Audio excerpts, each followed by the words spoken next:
Next question यानी प्रश्न 10वां। भारत में कितने तरह की सुरक्षा कैटेगरी बनाई गई है? भारत में कितने तरह की सुरक्षा कैटेगरी बनाई गई? तो भारत में सुरक्षा कैटेगरी यानी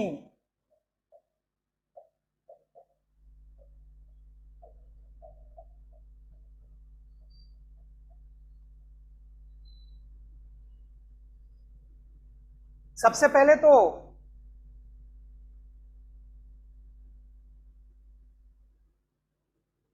राष्ट्रपति की सुरक्षा,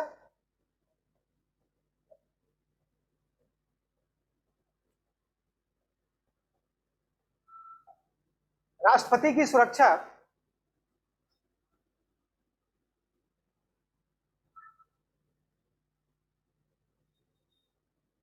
प्रेसिडेंशियल बॉडी गार्ड यानी पीबीजी द्वारा किया जाता है। ये लॉर्ड हेस्टिंग्स के समय ही इसकी स्थापना की गई, यानी प्रेसिडेंशियल बॉडी गार्ड के द्वारा राष्ट्रपति की सुरक्षा की जाती है। उसके बाद प्रधानमंत्री की सुरक्षा,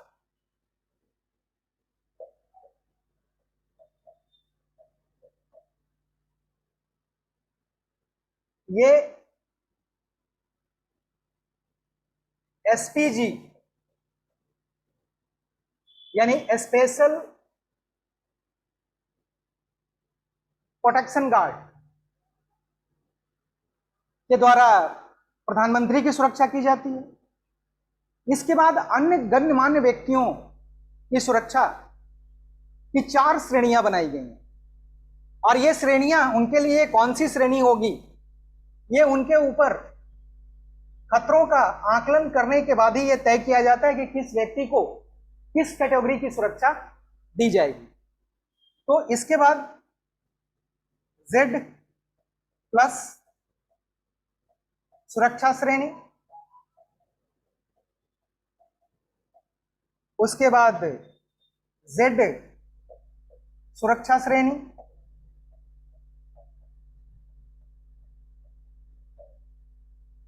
उसके बाद X,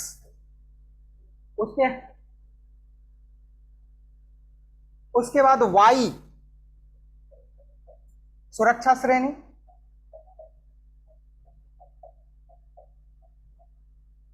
और उसके बाद X सुरक्षा श्रेणी।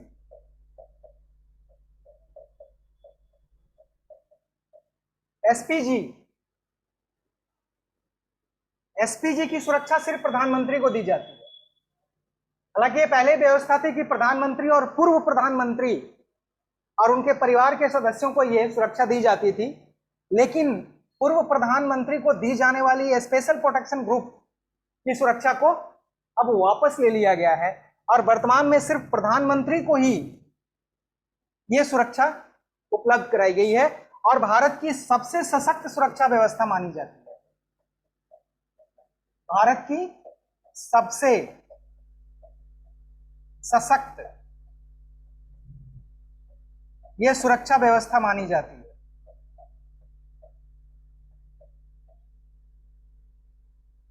जिसमें एसपीजी का गठन, इसका गठन 1988 में किया गया था। प्रधानमंत्री श्रीमती इंदिरा गांधी की हत्या के बाद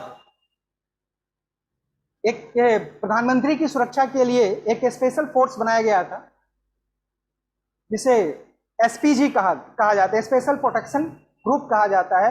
और वर्तमान में ये ग्रुप सिर्फ प्रधानमंत्री को सुरक्षा प्रदान करता है। इसके बाद की जो सबसे महत्वपूर्ण श्रेणी है वो है जेड। उसके बाद की जो सबसे महत्वपूर्ण श्रेणी है वो है जेड। प्रधानमंत्री के अतिरिक्त और भी जितने भी गणमान्य व्यक्ति होते हैं जिनके जीवन को खतरा है, उनके लिए ये उपलब्ध कराई जाती है। और इसमें 36 सुरक्षा कर्मी होते हैं, जिसमें एसपीजी, एनएसजी, सीआरपीएफ और आईटीबीपी, 4 बल इसमें तैनात किए जाते हैं। अगर किसी व्यक्ति को Z+ की सुरक्षा दी जाती है तो इसमें एसपीजी के कमांडो होते हैं, एनएसजी के कमांडो होते हैं, सीआरपीएफ के कमांडो होते हैं और आईटीबीपी के कमांडो होते हैं। यानी 4 बल के कमांडोज उनकी सुरक्षा में तैनात किए जाते हैं। जब इसके बाद जो सुरक्षा की श्रेणी है वो है Z, और Z श्रेणी में 22 सुरक्षा कर्मियों को तैनात किया जाता है, जबकि Y श्रेणी में यानी Z के बाद जो Y श्रेणी है यहां पर 11 सुरक्षा कर्मियों को तैनात किया जाता है, जबकि X सुरक्षा में 2 से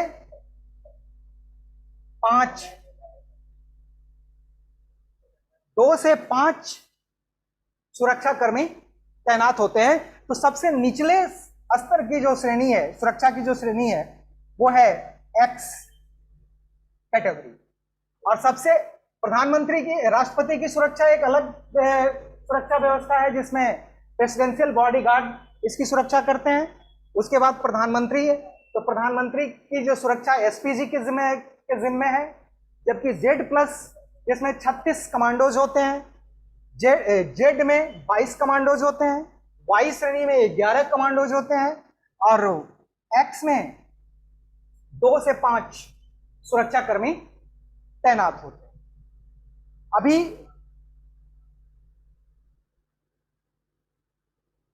अगर देखें तो 18 व्यक्तियों को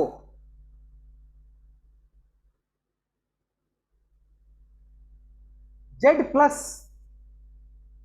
भारत में सिर्फ 18 ऐसे व्यक्ति हैं जिनको Z+ की सुरक्षा व्यवस्था प्रदान की गई।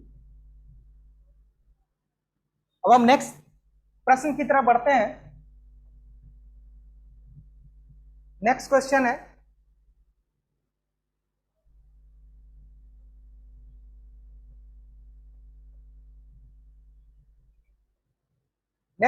कि भारत में नवपाषाण काल की शुरुआत कब मानी जाती है? भारत में नवपाषाण काल की शुरुआत कब मानी जाती है? इस प्रश्न का उत्तर 7000 BCE यानी बिफोर कॉमन एरा। बलूचिस्तान में एक जगह मिला मेहरगढ़, जहां से पहली बार कृषि का प्रमाण मिलता है। यानी भारत में नवपाषाण काल की शुरुआत 7000 BC से शुरू होती है और उस काल का जो पहला स्थल मिला मेहरगढ़, जहां से कृषि का प्रमाण मिला, और ये कब तक चला? 3000 BCE तक। यानी ये नवपाषाण काल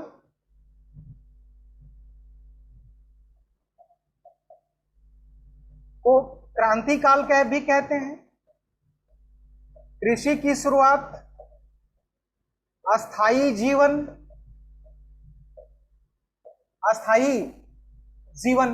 ये सब इस काल की विशेषताएं थी। पॉलिशदार पत्थरों का उपयोग,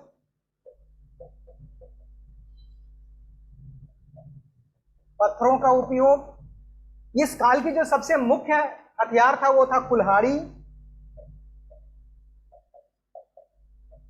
ये इस काल की विशेषताएं थी।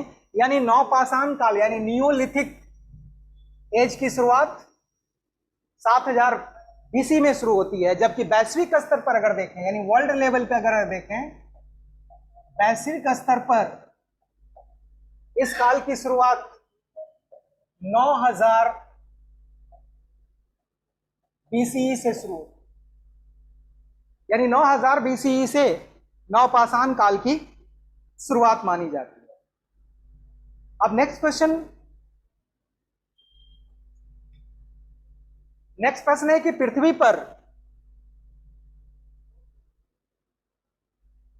पर वायुमंडल की मौजूदगी, यानी पृथ्वी पर वायुमंडल की मौजूदगी का कारण क्या है? पृथ्वी पर वायुमंडल क्यों मौजूद है? तो पृथ्वी के गुरुत्वाकर्षण के कारण।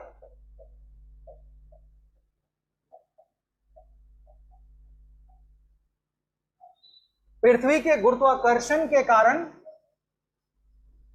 पृथ्वी पर वायुमंडल मौजूद है।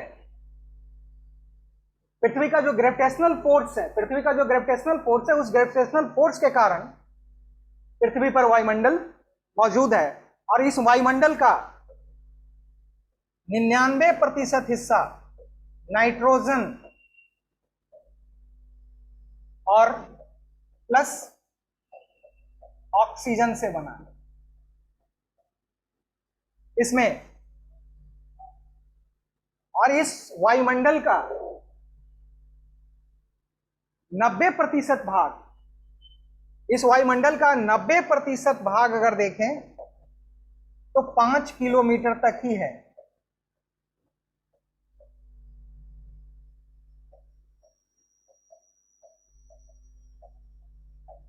यानी 5 किलोमीटर के बाद ये धीरे धीरे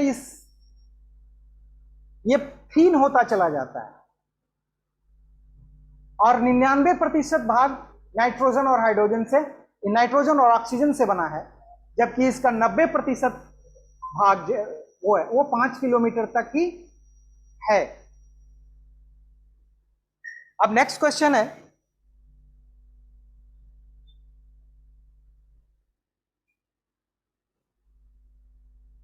धरातल पर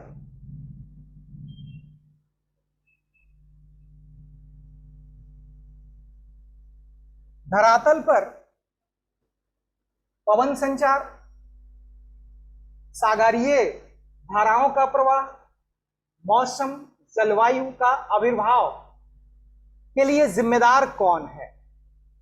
यानी यह पवन संचार, सागरीय धाराओं का प्रवाह, मौसम और जलवायु, ये सब कुछ पृथ्वी पर धरातल पर है या ऐसी गतिविधियां निरंतर जारी रहती हैं? तो इसके पीछे कारण क्या है? इसके पीछे का मुख्य कारण है सूर्य की ऊर्जा। ये तापमान को भी प्रभावित करता है, पवन की उत्पत्ति के लिए जिम्मेदार है, सागर के प्रवाह के लिए जिम्मेदार है, जलवायु के लिए जिम्मेदार है। तो ये सब कुछ अगर धरातल पर होता है तो पृथ्वी को सूर्य से जो ऊर्जा प्राप्त होती है, उस ऊर्जा से ही यह सब कुछ संभव, उस ऊर्जा से ही यह सब कुछ प्राप्त किया जा सकता है या प्राप्त होता है। चाहे फिर मौसम हो, तापमान में अंतर से ही पवन की उत्पत्ति होती है। यानी डिफरेंस ऑफ टेम्परेचर से क्या होता है? हवा की उत्पत्ति, पवन की उत्पत्ति होती है। सागर के प्रवाह के लिए भी सूर्य की ऊर्जा, यानी सूर्य से प्राप्त होने वाला जो ऊर्जा है वो जिम्मेदार है। जलवायु को प्रभावित करती है, मौसम को भी यह प्रभावित करता है। तो सूर्य से प्राप्त होने वाली ऊर्जा ही ये सारी गतिविधियों के लिए जिम्मेदार माना जाता है। अब हम नेक्स्ट क्वेश्चन की तरफ बढ़ते हैं। नेक्स्ट क्वेश्चन है कि टुंड्रा प्रदेश क्या है? टुंड्रा प्रदेश ये शीतोष्ण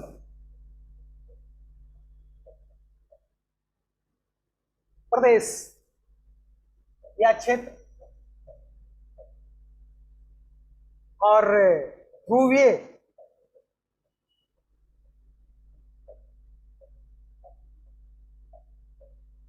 के बीच का जो क्षेत्र है वो टुंड्रा प्रदेश कहलाता है।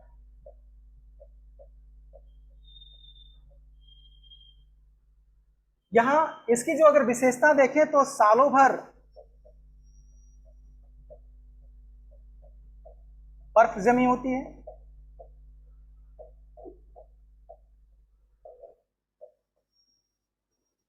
यानी ये इसे हम 0 डिग्री ये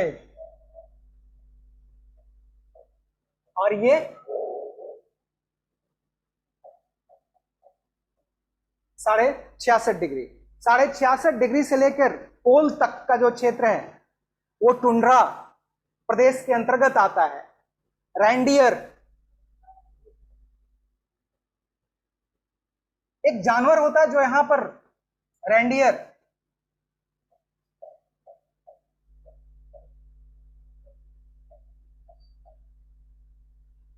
ये एक जानवर है जो स्लेज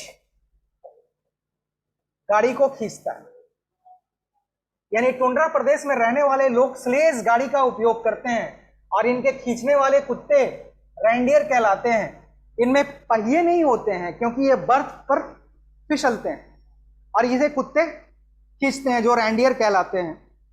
तो ये और टुंड्रा प्रदेश में इग्लू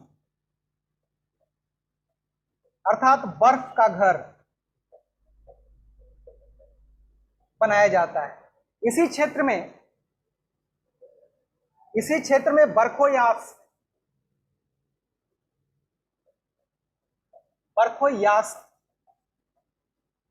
एक जगह है जो जहां दुनिया में सबसे कम तापमान होता है और यहां का तापमान -69.4 डिग्री तक जा सकता है, यानी यहां का तापमान इतना नीचे तक जा सकता है। यह दुनिया का सबसे कोल्डेस्ट प्लेस है जो इसी प्रदेश में पाया जाता है।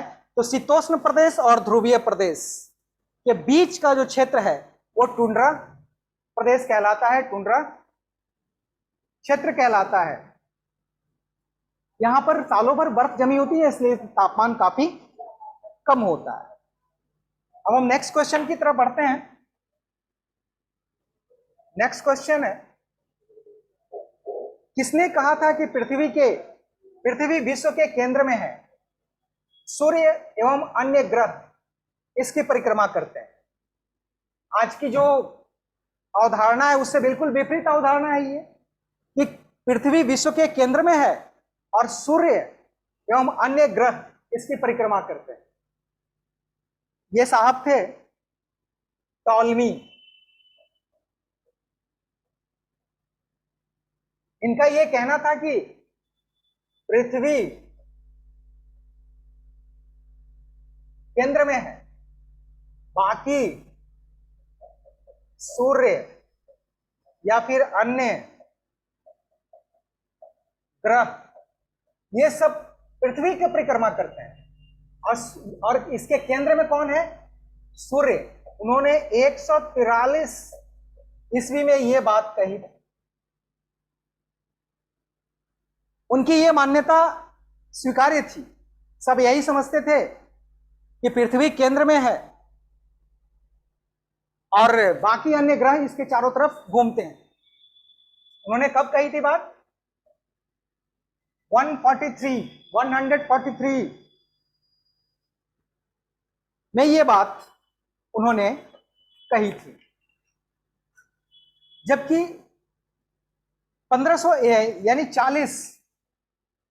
140 ईस्वी में उन्होंने ये बात कही। 1543 ईस्वी में कोपरनिकस ने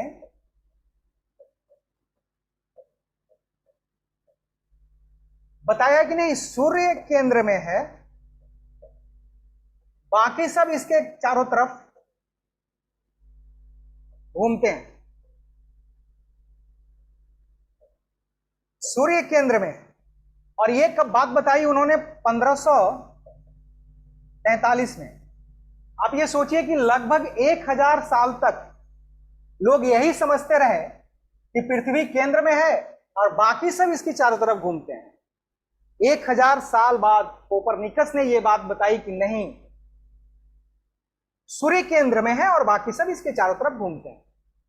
दरअसल कोपरनिकस इसे प्रूफ करने की स्थिति में नहीं थे, तो हब्बल ने टेलीस्कोप के जरिए यह साबित करने की कोशिश की कि सूर्य केंद्र में है और बाकी सब इसके चारों तरफ घूमते हैं। जो मान्यता 1000 साल से चली आ रही हो, उसे सीधे रिवर्स कर देना कितना मुश्किल रहा होगा। कोपरनिकस की बातों को लोगों ने यूं ही स्वीकार नहीं किया होगा और कई वर्ष, सैकड़ों वर्ष लगे होंगे कोपरनिकस की बातों को प्रूफ करने में। शायद कोपरनिकस तो प्रूफ नहीं कर सके, लेकिन जैसे जैसे तकनीकी विकास हुआ वैसे वैसे खगोलविदों ने इस बात को साबित किया कि सूर्य केंद्र में है और बाकी सब इसकी चारों तरफ घूमते हैं। बाकी सब चारों तरफ एक नियत पथ पर, एक सर्टेन ऑर्बिट में ये सूर्य को परिक्रमा करते हैं।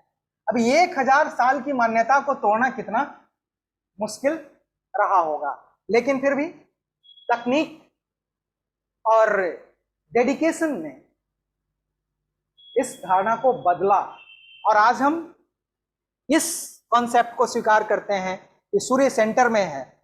और इसके अतिरिक्त यही ब्रह्मांड नहीं है, ये तो अरबों आकाश गंगा इस ब्रह्मांड में है। ये सौर मंडल, इस एक मंदाकिनी यानी हमारी जो आकाश गंगा है, उसका एक छोटा सा हिस्सा है। और इस तरह के अरबों गैलेक्सी इस ब्रह्मांड में मौजूद। तो ये जो हम देख रहे हैं इसी को ब्रह्मांड मान लेना ये उचित नहीं है। ये आगे चलकर ये सब साबित हो। अब हम 16वें प्रश्न की तरफ बढ़ते हैं। 16वां प्रश्न है, किस ग्रह को कृषि का देवता कहा जाता है? किस ग्रह को कृषि का देवता कहा जाता है? तो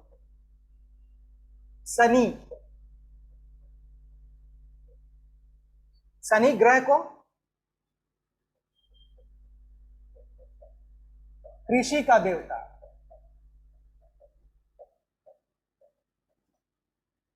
प्लूटो, हालांकि अब ये ग्रह तो नहीं है, लेकिन जब ये ग्रह था तब इसे मृत्यु का देवता माना जाता था।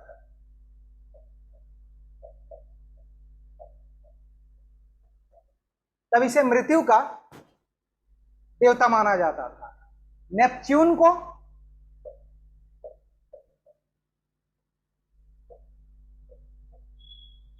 स्वर्ग का देवता माना जाता है।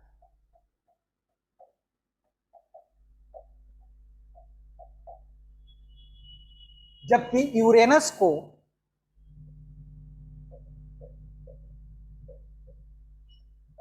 सागर का देवता माना जाता है।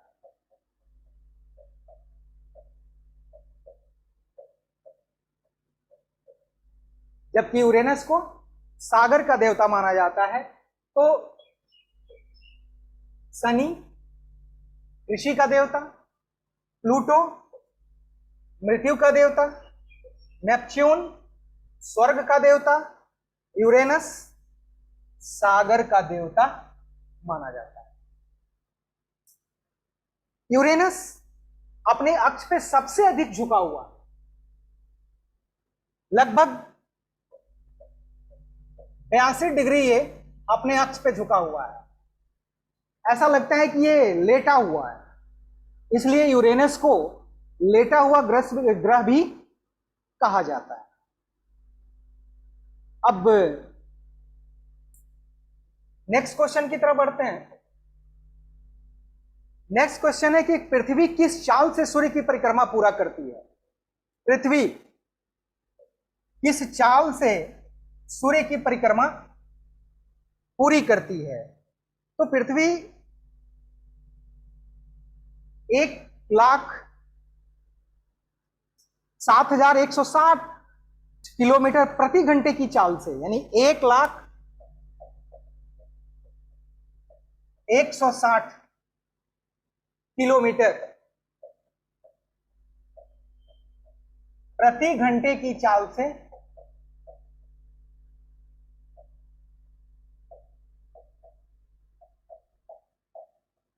सूर्य की परिक्रमा करती है।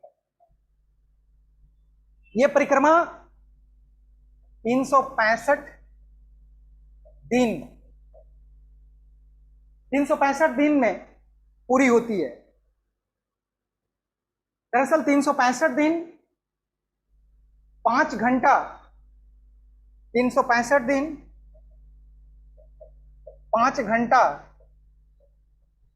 48 मिनट और 46 सेकंड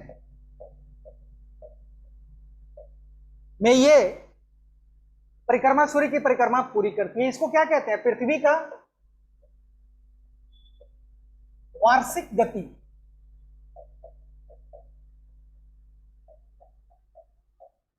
इसे पृथ्वी का वार्षिक गति कहा जाता है। यानी 5 घंटा, अब 365 दिन 5 घंटा 48 मिनट 46 सेकंड में यह प्रक्रिया पूरी करती है।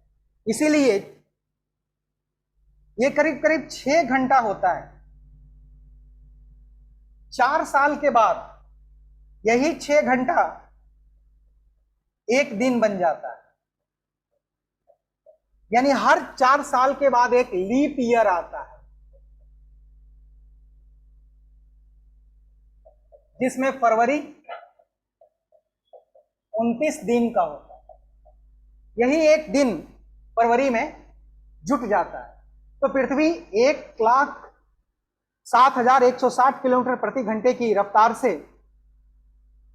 ये परिक्रमा करती है। और इसी परिक्रमा के कारण, रेवोल्यूशंस के कारण, पृथ्वी पर दिन रात छोटे बड़े होते हैं। इसी रिवोल्यूशंस के कारण पृथ्वी पर ऋतु परिवर्तन होता है। ये दोनों के लिए इन दोनों के लिए सूर्य के चारों तरफ पृथ्वी का घूमना ही जिम्मेदार है। अब नेक्स्ट क्वेश्चन की तरफ हम बढ़ते हैं। नेक्स्ट क्वेश्चन है, पृथ्वी अपनी परिक्रमण गति के दौरान किस तारीख को सूर्य से अधिकतम दूरी पर होती है? ये लगभग 15.2 करोड़ किलोमीटर की दूरी पर होती है। यह मैक्सिमम डिस्टेंस होता है। किस तारीख को? किस तारीख को होता है? 4 जुलाई। 4 जुलाई यानी कल।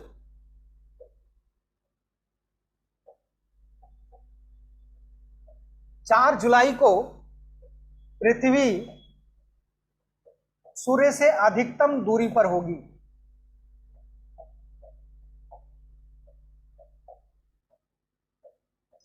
अधिकतम दूरी पर होगी। और कल पृथ्वी से सूर्य की दूरी लगभग करोड़ किलोमीटर होगी। इस स्थिति को क्या कहते हैं? सूर्योच्च।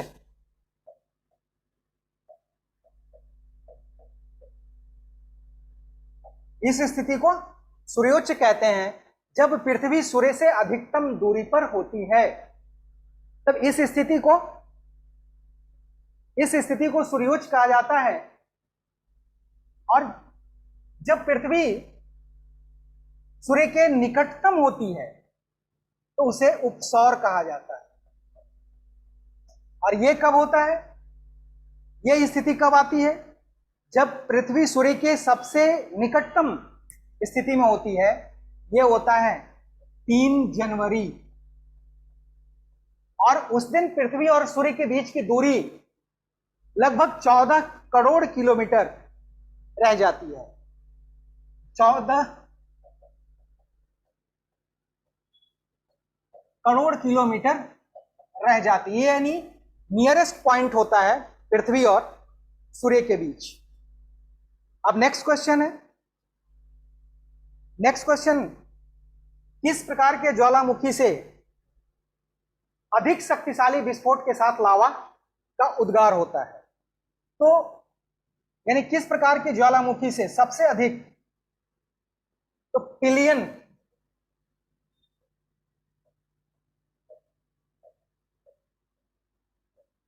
ज्वाला मुखी से सबसे अधिक शक्तिशाली विस्फोट के साथ लावा का उद्गार होता है, यह लावा निकलता है। इसका लावा गाढ़ा होता है, यानी इसका जो मैग्मा होता है वो गाढ़ा होता है और लसदार भी होता है, यानी जो मैग्मा गाढ़ा प्लस लसदार। और इस प्रकार के ज्वालामुखी का उदाहरण के अगर तौर पर अगर हम देखें तो पश्चिमी द्वीप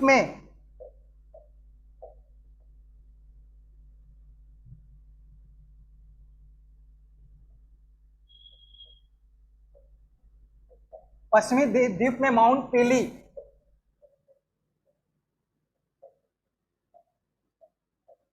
और फिलीपाइंस में हिबक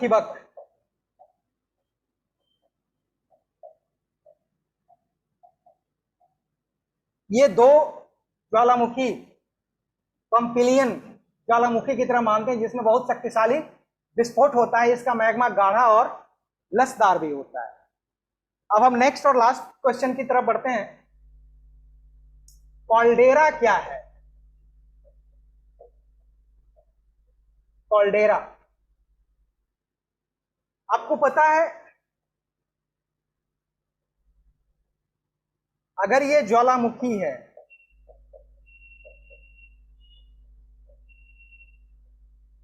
तो इसे क्या कहते हैं? क्रेटर कहते हैं। अगर यही क्रेटर बड़ा हो जाए,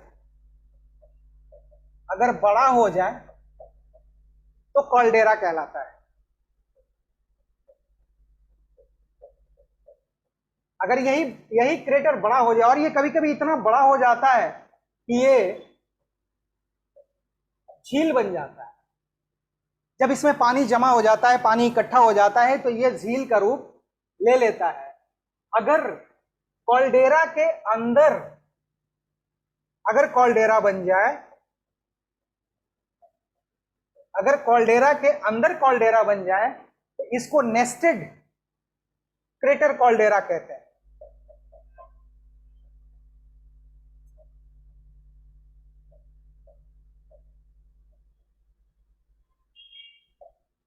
यानी बड़ा क्रेटर, अगर छोटा मुंह हो ज्वालामुखी का तो इसको क्रेटर कहते हैं।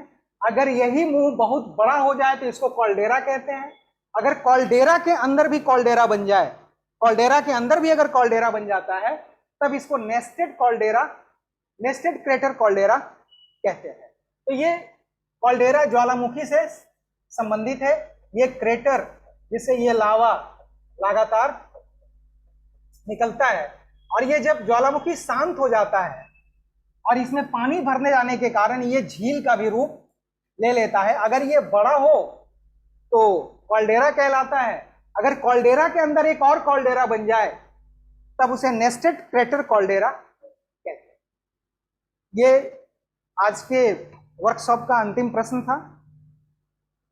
आज के वर्कशॉप से संबंधित कोई क्वेश्चन अगर पूछना चाहते हैं तो पूछ सकते हैं।